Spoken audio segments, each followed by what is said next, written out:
ஷைத்தான் உன்னை பெரிய பாவம் செய்ய வைக்க வேண்டுமா என்று நினைக்கிறாயா? இல்லை. அவனுக்கு வேண்டியது ஒன்றுதான், உன்னை கவனச்சிதறலுக்குள் வைப்பது. அதுவும் நீண்ட நேரம்.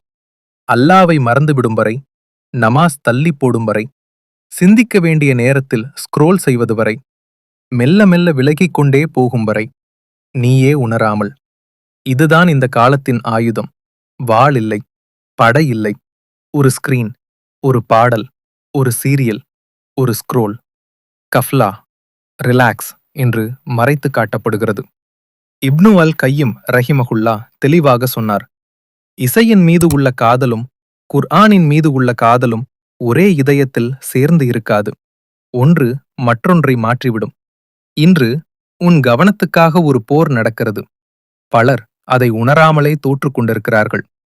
பல முஸ்லிம்கள் நம்பி விழும் தவறான எண்ணங்கள், இசை ஹலால்தான், என்னை தீர்ப்பது அல்லாஹ் மட்டும்தான், சிகரெட் வெறும் மக்ரூஹ் தான், டேட்டிங் என்றால் ஒருவரை அறிந்து கொள்வதுதான், அதிக உடல் எடை என்பது பாடி பாசிட்டிவிட்டி, ஃப்ரீ மிக்சிங் சாதாரண சமூக வாழ்க்கை, சாதாரண நிலைதான் பணிவு, அவளுக்கு ஆண் நண்பர்கள் இருக்கலாம், பித்அத் என்பது கலாசாரம்தான், பணமில்லாதவன்தான் நேர்மையானவன், என்டர்டெயின்மெண்ட் பாதிப்பு இல்லாதது, அறிவில்லாதது பாதிப்பில்லை. இவை வெறும் எண்ணங்கள் இல்லை, மெல்ல மெல்ல விஷம்.